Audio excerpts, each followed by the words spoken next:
Hello and welcome to Newspeak, the New Cultural Forum's look at the weekly news. I'm Amy Gallagher. I'm filling in for Peter Whittle. He'll be back with us next week. And I'm joined today by Rafe Heydel-Mankoo, Senior Fellow of the New Cultural Forum and Royal Historian. And I'm also joined by Harrison Pitt, host of the Deprogrammed podcast and of the European Conservative.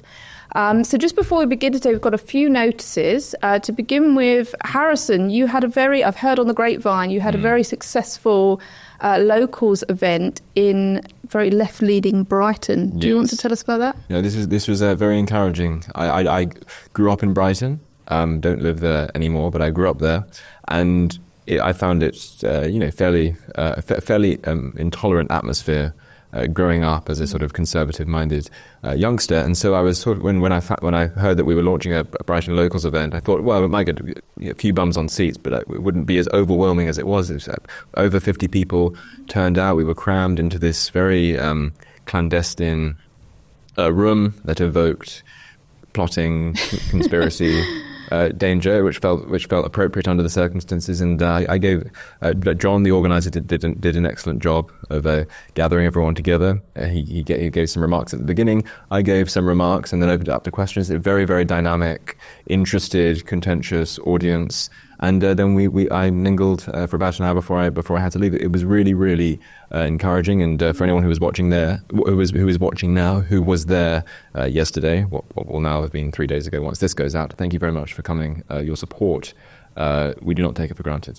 Excellent, that's good to hear. I just also want to draw people's attention again to our Heresy documentary titled Britain's Silent Rape Explosion. It's recently been written about by Alison Pearson in The Telegraph, and Alex Phillips, who is the host of the documentary, has given an interview for Planet Normal about it, so do check that out.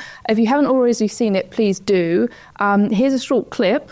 When I started working on this documentary a few months ago, I was unable to find any official statistics examining the correlation between country of origin and the perpetrators of sex crimes in the UK.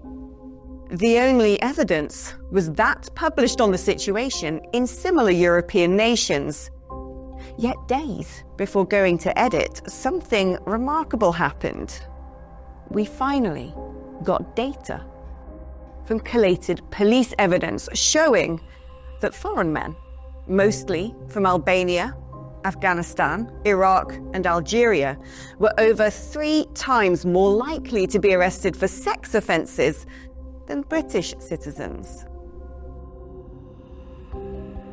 In 2013, there were over 16,000 incidents of reported rapes in the United Kingdom.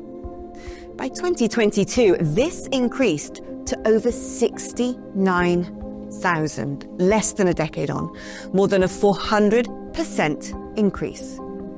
So that's our Heresy documentary, Britain's Silent Rape Explosion. It's doing very well. It's getting lots of comments. We've had lots of positive feedback. So, yeah, we're very proud of it, aren't we? Yeah, it's just superb, actually. And it's been great to see so many people actually referencing it, and people that we normally don't hear from coming out. Okay, so to begin with, we are looking at the Ukraine-Russian conflict, which may be coming to an end as peace talks open up. There's been some very different responses to this. So here in the UK, Keir Starmer has given a speech explaining that he wants to put peacekeeping troops in Ukraine. He's willing to spend lots of money on it, very positive about backing Ukraine. Over in America, there's been a very different tone from President Trump, who has, he's called Zelensky a dictator. He's effectively blamed Ukraine for the start of the conflict. So, Rafe, it does seem like there is a divide that has really opened up in the West and between America and Europe and Britain around Ukraine. Can you talk us through that a bit? Yes, it's been a very tense month for, transatlantic relations, to put it mildly. We don't think, in the post-war period there's ever actually been this sort of friction between the member states of NATO, you could say, but between essentially Western Europe and with America. And there's a lot of hot air on both sides, and there are some good points on both sides and some bad points on both sides. Look, I mean, as you know, I'm a great fan of what Donald Trump's been doing within America in terms of mass deportations and DI programs and much of DOGE. I think this has not been the most edifying moment in his presidency, albeit short presidency so far. I think a lot of his comments have been crass and inaccurate, and I would say unstatesmanlike. And, it's fine I can understand where he's coming from with a lot of this, but there's a way of communicating things. And there are genuine criticisms you can make of Zelensky.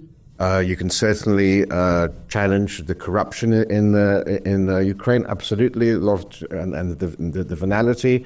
Also, you can have a genuine discussion about whether or not you should have he called him a dictator because he hasn't had elections for a year. But, many countries in wartime postpone elections. We did that in this country during the Second World War.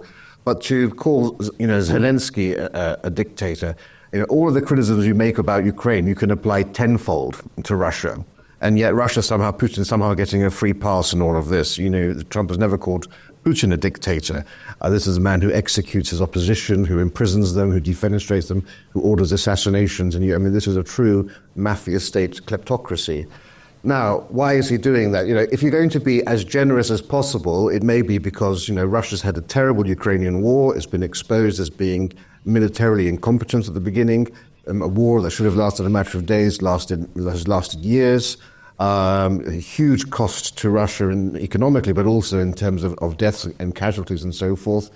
And the Russian population really respect what an American president says about a Russian premier. So there is a possibility that Trump is saying all of this to save face for Putin, which would bring him to the table to actually have some sort of compromise made, more likely to make an agreement if he feels that he can come there as an equal towards Trump.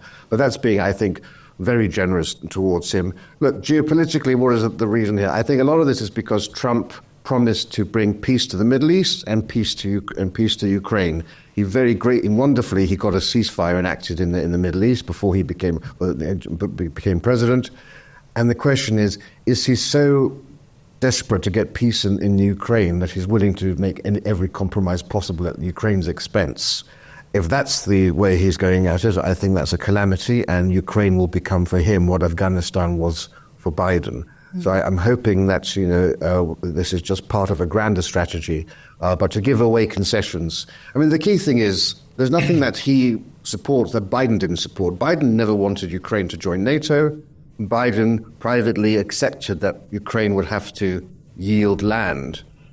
Trump is saying this stuff out loud, but he's saying it very crassly. And it's not helpful at all to the cause. And it's not, you don't give these concessions before you've actually started negotiations. One might almost wonder. You remember during the first presidency where he was very good on foreign policy. Then the first time in terms of North Korea, there's a reason that Russia didn't go into Ukraine under Trump. China wasn't flying over Taiwan over Trump. But you do sort of wonder whether those stories about Russia having compromised over Trump might perhaps have some validity to it, because I think it's awful. But yes, look. Europe is to blame here hugely because it has essentially left America to pick up the bill.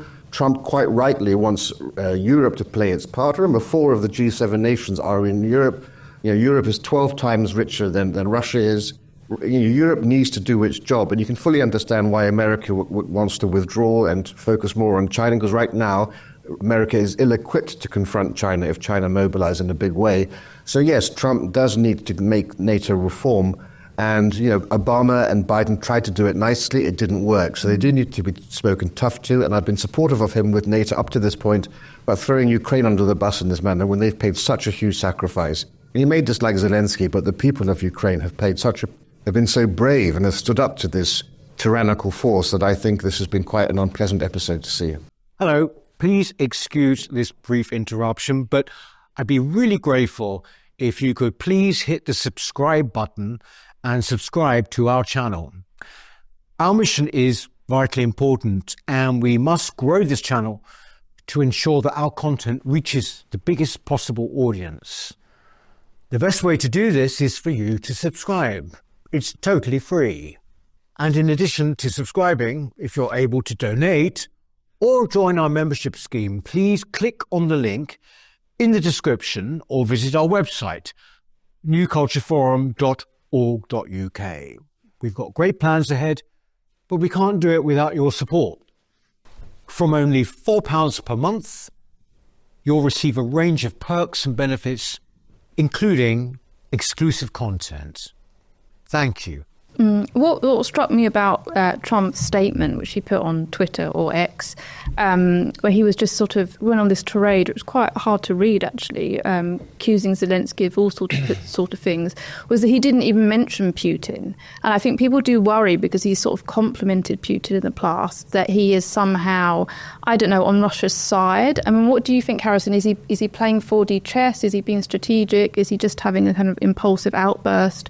What do you make of Trump's response? I think he's playing 4D chess in a quintessentially Trumpian way, and that tends to be lacking in precisely the kind of statesman-like qualities that Rafe is talking about. But if you get beyond his rather impulsive manner, his rather crass manner at times, I don't see.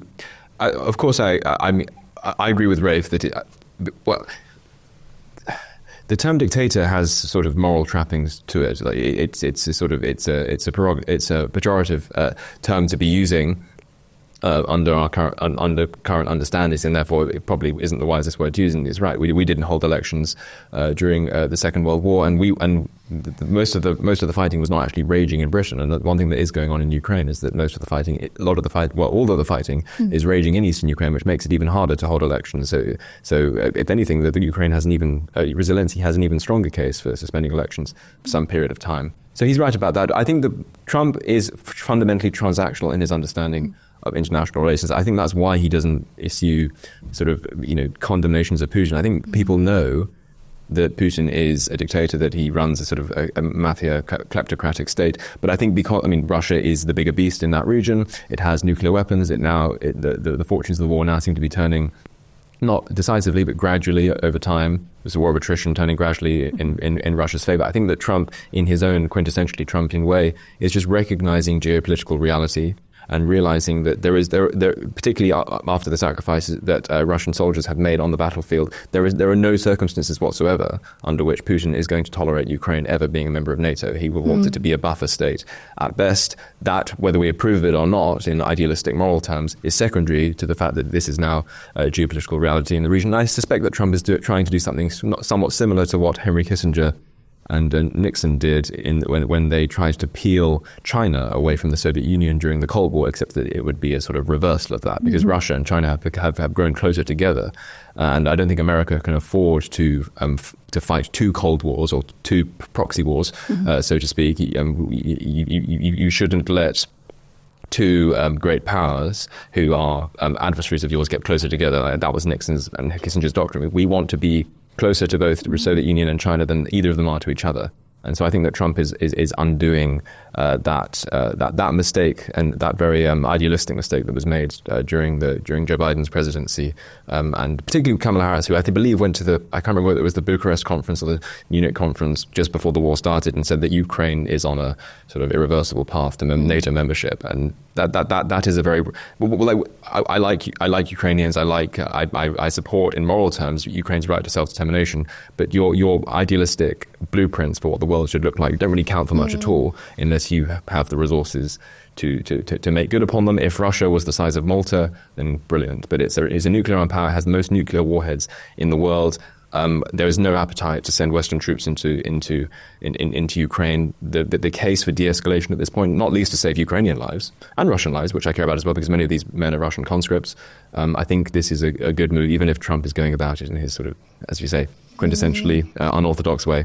Well, that's the crux of the issue, because I absolutely agree with you, right? This is realpolitik. This war has gone on for far too long. It's the fault of Europe that Europe couldn't get its act together in the very early weeks and months of the war, when Russia was stuck, and actually Ukraine had the advantage for a while. And if Europe had got its act together and actually supplied it with enough to actually win, not just enough material to stay in the war, this could have been a very different story, actually, and we could have been celebrating the Ukrainian ability to actually push the Russians out of Europe. Instead of that, Ukraine has just been given enough to be on life support for all this time. It's been a war of attrition. It's indefensible and it's inhumane for this war to go on. It should have been, Biden should have actually been the first one to try to negotiate a peace with Putin, absolutely. And I absolutely believe that, that we'd want to end the killings, and no problem with that, but it's the manner of execution. And I agree the strategy absolutely should be to try to peel Russia away from China. I think now they're embedded to such a degree that would be quite a hard separation to do. But if it's possible to work towards that, I think that's fine. But it's the manner, it's the lies, Ukraine started the war. I'm sorry, did Poland start the Second World War? Is it America's fault that Japan invaded Pearl Harbor? That's the logic here. And also just say, America has given more money to Ukraine than the whole of Europe. I'm sorry, America's given the most military material, but America has not given more money than Europe. Europe's money has dwarfed what America has given. This stuff is really, beneath the statesman. And the bigger problem here, and this is the why I think you need to have a more statesmanlike approach, is the damage this is causing to the Western alliance and also to conservatism. Because what you've seen now in Canada, for example, you had the Liberal Party of Canada going to go down to a historic low. You had the Conservatives ready to secure a supermajority, 2/3 of the seats. Because of this ridiculous trolling about making Canada the 51st state, the Tories may lose this election or at the best have a minority. Farage is so close to Trump, right? The politics of Trump works very well to the domestic market, which is all they care about. But actually, it offends the palates of people in the Anglosphere and Western Europe. And my fear is that you may actually see a dip in support for the Reform Party if people think, oh gosh, we're going to get that type of politics over here. And I think this is just, America first may mean conservatives last around the world. Yeah, there does seem to have been, as much as this is dividing the West, it has kind of divided the right, this issue, I've noticed. There's been a lot of cynicism about our role in Ukraine. People saying, we shouldn't be sending troops over there, why is it our business? I did note in Starmer's speech, he said something along the lines of, I would do whatever it takes to defend our values and our principles. And I did sort of think, well, what values are you talking about? You're talking about Western values because, that's under attack in our country and we're inviting a lot of people in who hate the West. So I do understand the cynicism of some sections of the right. What do you make of that, and where do you stand on that? Yeah, well, I think it's particularly lamentable in the case of Britain because while many of us lament this, including myself, we're not a great and significant power anymore. We're more of a second-rate power in the world. At least America can make the case that it has the resources to take an interest in these sorts of things, although, of course, no country in the world has infinite, endless resources, and I sense American patience waning, just as American patience waned in Afghanistan. And this is the problem with democracies trying to be too imperialistic in this fashion, that public attention dies down. Sooner or later, there might be a surge of support on behalf of the Ukraine at the beginning of the war, but 2 years later, people want to pull resources out or pull troops out, as in the case of Afghanistan and Iraq. But in the case of Britain, when we are so palpably declining along a whole range of metrics at home, forget sort of sentimental talk of Western values. Keir Starmer, we have just there's some practical hard realities here. We have 72,000 enlisted soldiers in our army. That is fewer soldiers than Hitler allowed to Vichy France after he conquered France in May of 1940. We are barely capable of patrolling our own borders. We're barely capable of enforcing crime on the streets. What is this sort of sentimental, pseudo-Churchillian nonsense whereby our politicians, and Boris Johnson was as guilty of this, he wanted his Churchillian moment as well. That's just why he scuppered peace talks that were taking place in April of 2022 in Istanbul, potentially on behalf of Joe Biden, but certainly not on behalf of Britain. That was certainly not in British interest. And Peter Hitchens is right about this, in my view. British prime ministers giving press conferences on the Ukraine war, as Hitchens put it, it's a good line. It's like an Italian prime minister giving a conference during the Falklands War. I mean, what does this have to do with us? We have a huge bevy of problems here. Why are we trying to do the Herculean abroad without even doing the basics at home? And I note in particular that it's when our own prime ministers are declining in popularity that they most try and lean in, not very convincingly. Certainly not convincingly in the case of Keir Starmer, but not convincingly in the case of Boris Johnson either. into what I'm calling this sort of like pseudo-Churchillian mold, this kind of LARPing Churchill. It's very tedious, and it does not serve the interests of the Rishi country. Rishi Sunak was guilty of that as well. In a lot of his promotional videos, he even featured Ukraine. Yes. Well, they won that Thatcher moment, don't they? They saw how badly Thatcher was in the polls until the Falklands War, and things turned around. Had the same identifying thing exactly with Sarkozy and Cameron in Libya. What a great success story that was, and they were there celebrating the victory. At least the Falkland Islands is British. Yeah, exactly. Well, I mean, as geopolitical tectonic plates shift, here in England, we are having introspective discussions about what it means to be English and if the English even exist. This is in response to an interview that Fraser Nelson gave for Trigonometry, Konstantin Kissin, where he was asked about whether Rishi Sunak was English. This was in the context of a broad discussion about immigration. And he said yes, and he defined being English as being born in England. And Konstantin Kissin pushed back and sort of said, but Rishi's a brown Hindu, how can he be English? Harrison, is Rishi Sunak English? It rather depends what you mean. I mean, I would say that he has English mannerisms. People will point to the fact that he went to Winchester. People will point to the fact that he will, even though he is ethnically and ancestrally Indian, because he grew up here, he bears all sorts of traits which are not commonly found in India among people who grew up there. But if we're trying to be maximally consistent, I think what people really, really dislike in Western majority white countries is that it's only majorities that are denied the right to have any kind of exclusive ethnic identity.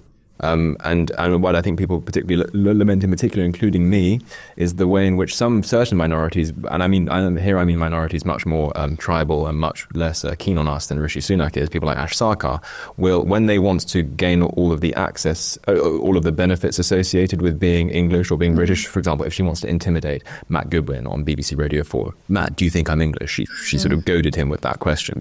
So it's an obvious elephant trap, and which Goodwin was fairly skilled at sort of getting around, but she's on record in the past saying, F off, I'm not British, I'm Bengali. She's on record in the past talking about how she wants the English and the British to pay reparations. Well, if she's British, does that mean that she's going to be paying reparations? There was a very, very cynical expedience with which certain minorities treat Britishness or Englishness as a vacant category into which anyone can just buy because it's all values based or whatever it might be, or it's based on where you were born, not on your ancestry or not on your ethnic heritage. But when it comes to like trying to shake us down for reparations, all of a sudden, well, I'm not English, I'm Bengali. When they want to praise their terrorist great aunt, which is what Ash Sarkar has also done in the pages of The Guardian, saying, I'm so proud of how my great aunt engaged in left-wing terrorism to kick the British out of Bengal. Well, sorry, if you are British, then are you not? You're just mixing categories in a very sort of promiscuous way there.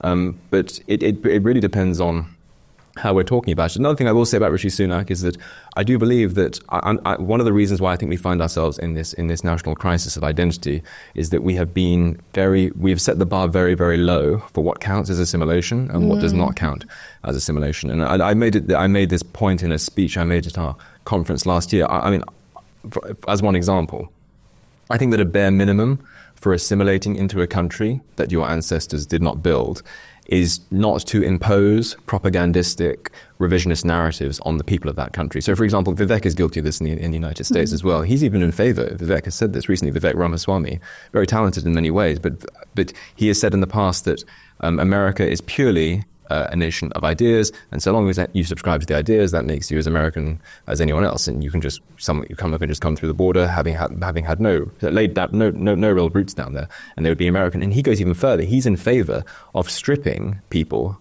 who have been in America for generations of their citizenship rights, not of their citizenship rights, but of their voting rights, unless they can pass a civics test. So in other words, he wants to turn American identity, belonging to America, into a sort of encyclopedic quiz. Could you imagine if I went to Japan, started boning up on Japanese history, and then started saying to ethnically Japanese people who have no other home to go to, who've laid down roots there for generations, and started saying, if you can't remember certain battle dates that occurred in your history, but I can because I've read up on it, I'm more Japanese than you. This is absurd. This kind of thing is only really tolerated when we're dealing with white majorities. It's never tolerated with any other kind of majority. And I'm not at all surprised that people are losing patience with it. And the reason I mentioned Sunak, sorry, just to finish off, is that he has said in the past, similar to what I was saying about Vivek, he made a speech after George Gallagher won a by-election last year, where he said that both the right and the left, both the extreme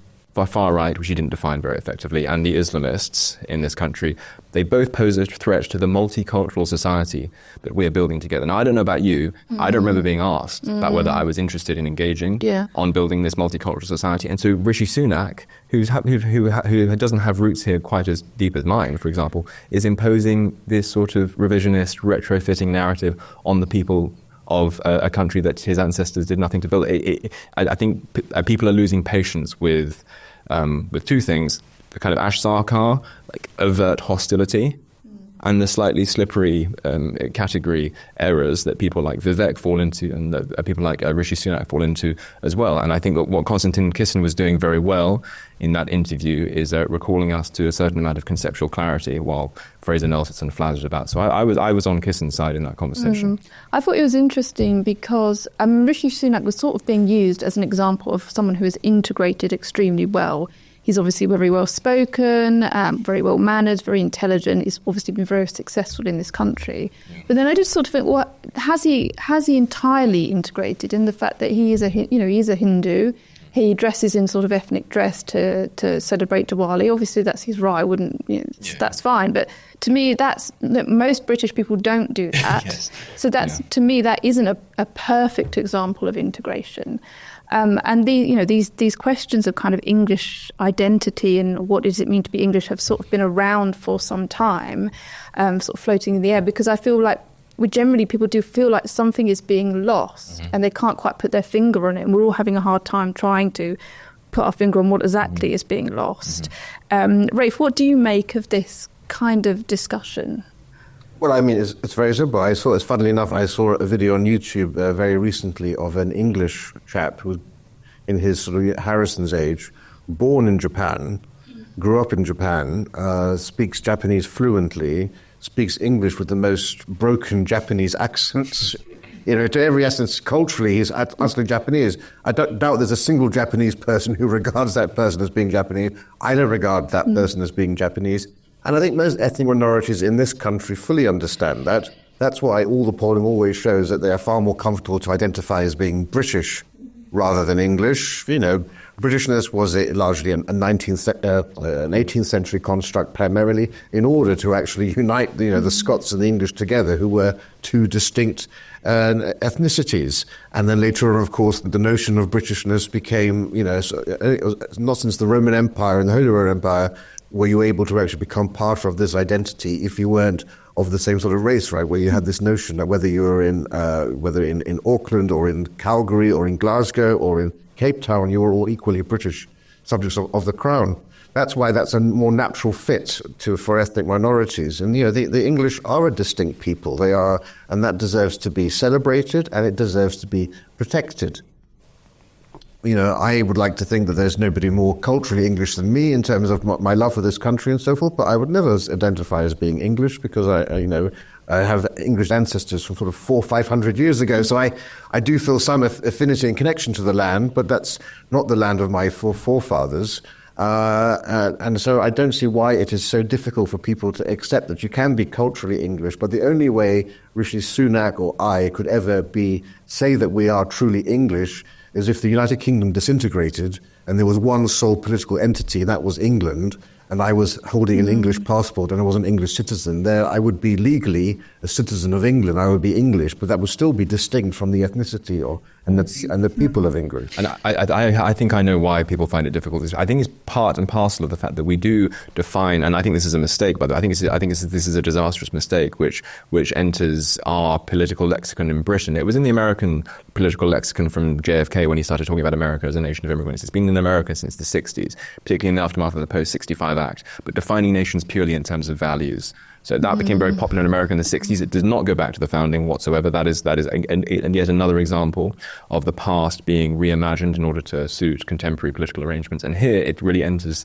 our political lexicon with people like Blair, people like Gordon Brown, who realised that, oh my gosh, we've imported, indigestible levels of unassimilable immigration into this country, and we need something to sort of we need to impose a kind of artificial unity on this otherwise newly balkanized population. What can that be? Well, it can't be based on identity, because that would be to exclude people on the basis of choices that they didn't make, and that would be illiberal. So it has to be on the basis of values into which people can voluntarily opt. The problem with this is that now that we're so saturated in this with this understanding that being British is fundamentally a values-based propositional matter, if you're not British, if someone's saying you're not British or you're not English, the implication is that you are defective in some way. You're morally defective because you're falling short of certain values we set up. Whereas, for example, we understand this readily in the trans debate. If someone who is, in my view, deluded, thinks they're Napoleon, or they think that they're a woman, having been born biologically a man, I don't regard it as an insult to say, no, you are a man, because I don't think that male and female are quintessentially moral categories. They're categories to do with identity. And therefore, there's nothing incipiently dangerous or offensive about saying, "Well, no, sorry, Amy, you may have cut your hair, and you may be you may be wearing dungarees and all the rest of it. I don't think you are a man." We understand this with increasingly. Obviously, some people don't, but we understand this increasingly when people try and self-ID according to gender. We think that it's absurd that someone born a woman can pretend to be a man, yet someone born an Indian can larp being English. I don't see the difference here, but I think given that we do define nations in terms of values, the implication, if I say that Sunak isn't English, is that he is morally defective in a way that I'm not, that I'm making some kind of assertion of superiority. It's not an assertion of superiority. It's a category distinction that draws attention to differences, and no moral content is contained in that act whatsoever. But I don't think, in terms of happy compromises, I don't have an issue with someone saying that they're culturally English. Yeah. I mean, what you're saying is that Fraser Nelson, he was arguing that sort of if you're born on the land, then you are of that nationality. Yeah. That's kind of the equivalent of gender identity, in that you identify as that thing. And people were saying it's a kind of a magic soil argument. As soon as your feet touch the land, you sort of become that nationality. Duke of Wellington, if a dog's born in a stable, doesn't make it a horse. It's like, if a man puts on a dress, he doesn't automatically become a woman. There's something a lot more deeper to it than that. And he was kind of pushing this quite superficial idea of nationality, which Constantine was pushing back on. I mean, these issues did have sort of, come up a bit in general discussions about immigration. J.D. Vance recently gave a speech at I believe it was an event, Munich Security Conference. Event in Germany, in Munich, to European bureaucrats who are largely sort of on the opposite side of the political spectrum to him. And he was talking, very boldly about immigration and identity and so on. People were saying that this was kind of the speech of the decade, and getting very enthusiastic about it. Why did people feel that this speech was so significant? I mean, what were people's reactions to it? I thought that it was very satisfying in many ways. I mean, it's appropriate that it was made in Germany, because I was feeling a lot of Schadenfreude, thinking about the tears of the bureaucrats in those rooms. You could have heard a pin drop. They were not at all happy with the sort of stuff that J.D. Vance was drawing attention to. It represents a break with the administration that went prior to Trump's and J.D. Vance's. Like, J.D. Vance is a highly intelligent, perceptive person, and I've not yet seen any news interviewer get the better of him in exchange. Not to say he's right about everything, but he's certainly extremely sharp. And these people seemed naked before his, effectively naked before his the obvious truths that he was pointing out, particularly around immigration into Europe, particularly after 2015, where Angela Merkel.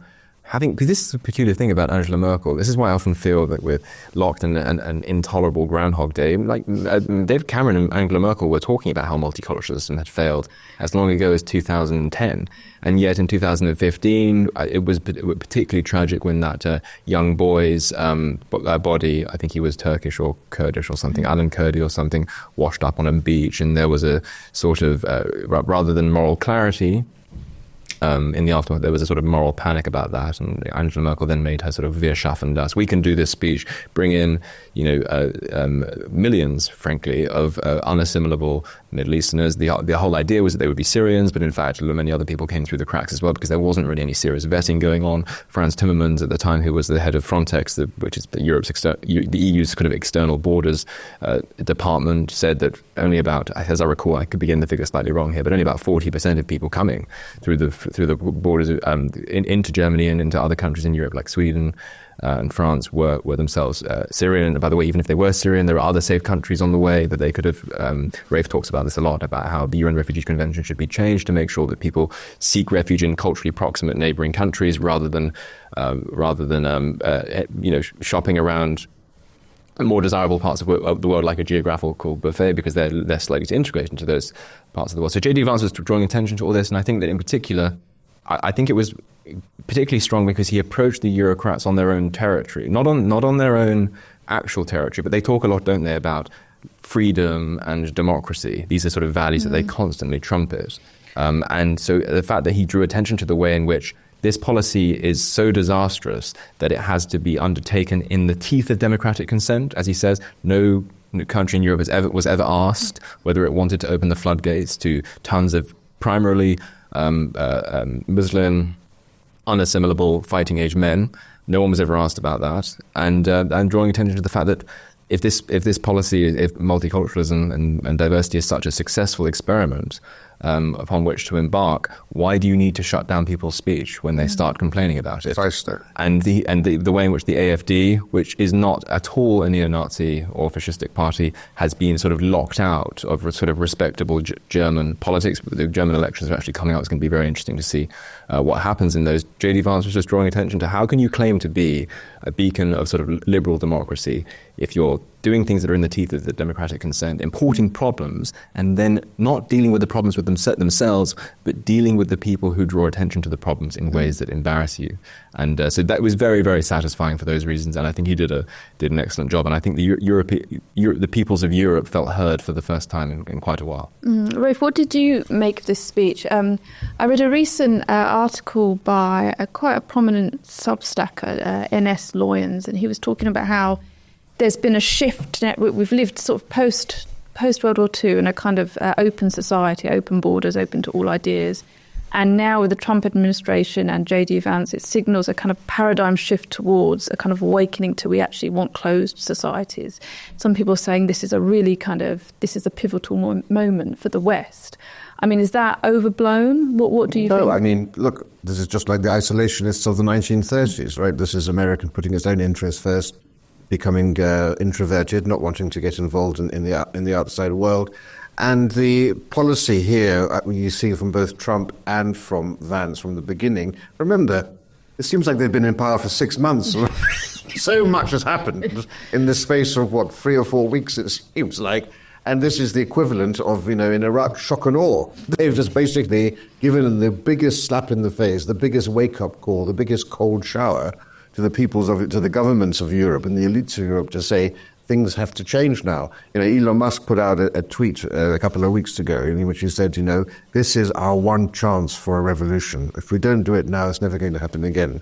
This is the moment. And, Europe does need to not only live up to its responsibilities to defend itself from external threats, it needs to deal with the internal threats. And that comes in the shape not only of the fifth column we have imported into this continent, but it also applies to the almost fascistic level of control, state control over free speech and freedom, and even, as J.D. Vance said in his speech, cancelling elections that they don't want, that they don't like the results of. That's happened in Romania. And they said, and he said, what's going to happen? Are you going to cancel Germany's election if you're not happy with the results of that?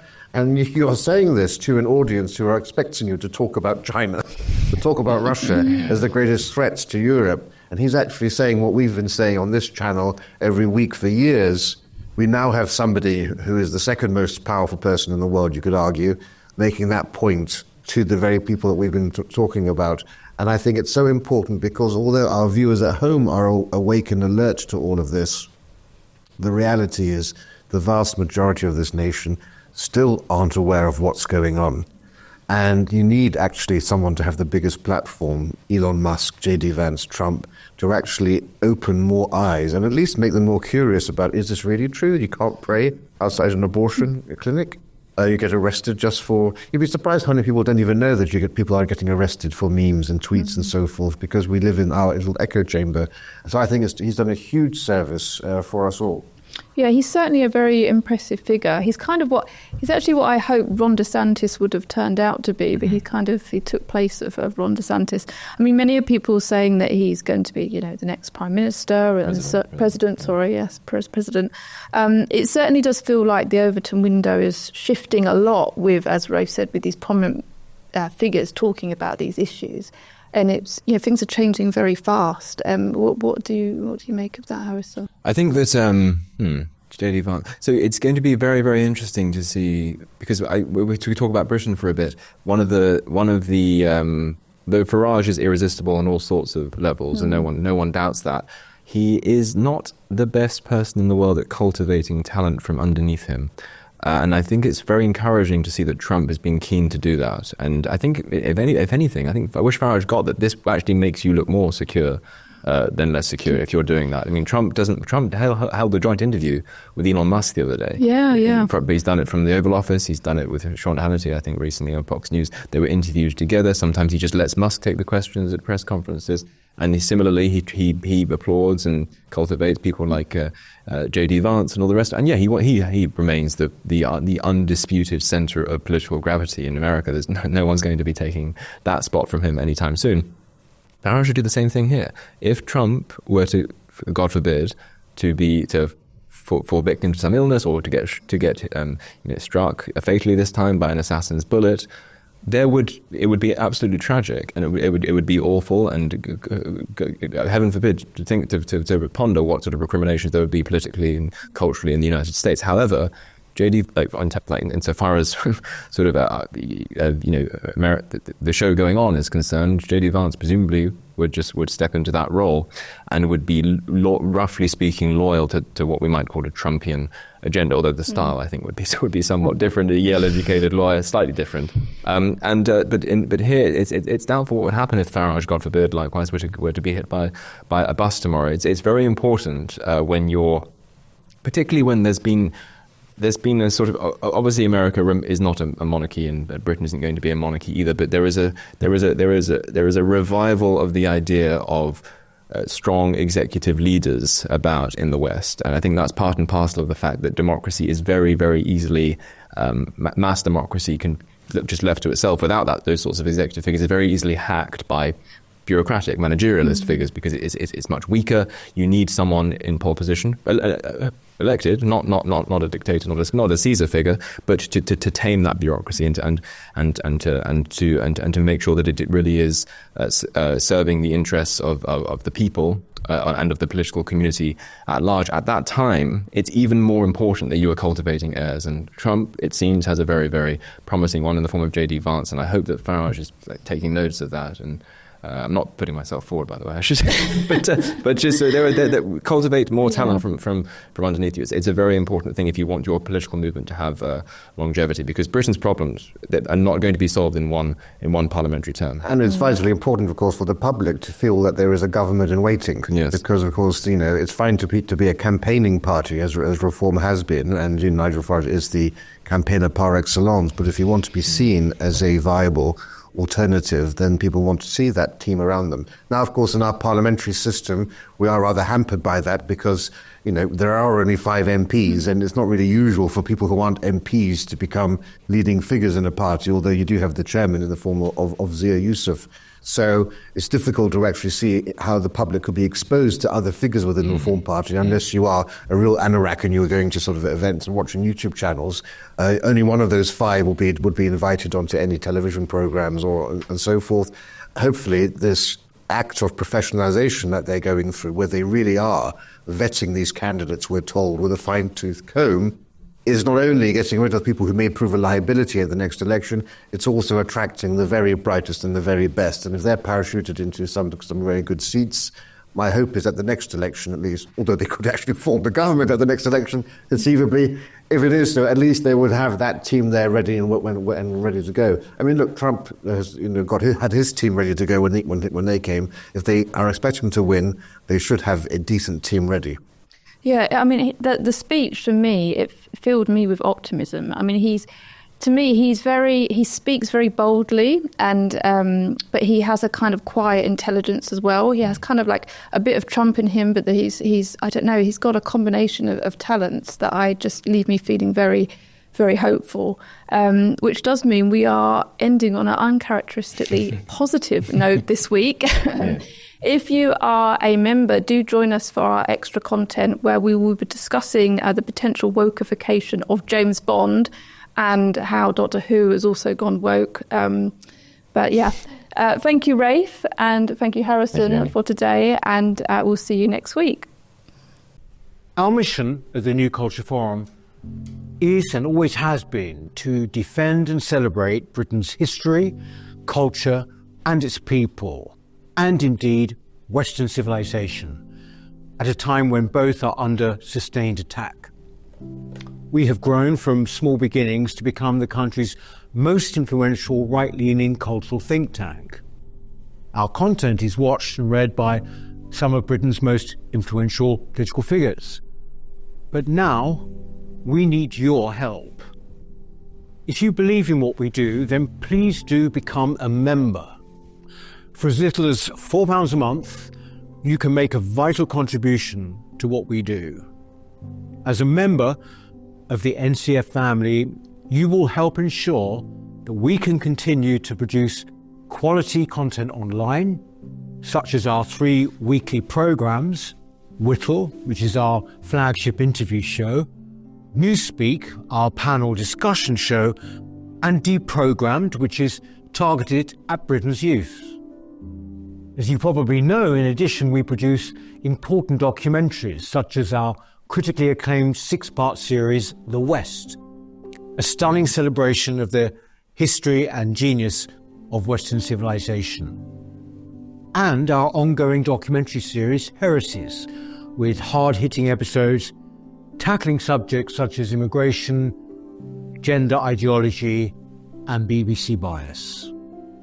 But the New Culture Forum is much more than a YouTube channel. We don't just complain about Britain as it is, we provide real solutions and clear policies on how we can push back against the madness and restore sanity to this nation. Our presenters are now highly sought after and have become familiar faces across the media. Our prestigious annual Smith Lecture and our regional and indeed national conferences have attracted world-class speakers. Perhaps most importantly, we are the only organisation on the right of politics that has launched a national movement without actually being a political party. And uniquely, through our NCF Locals programme, we've established some 30 active branches in towns and cities right across the nation, from Edinburgh to Exeter, and with many more on the way. We're very proud of what we've achieved, and our members have made it possible. In return, our members receive access to exclusive content, invitations to private events, free or discounted tickets to our conferences and lectures, free copies of our books, and much more.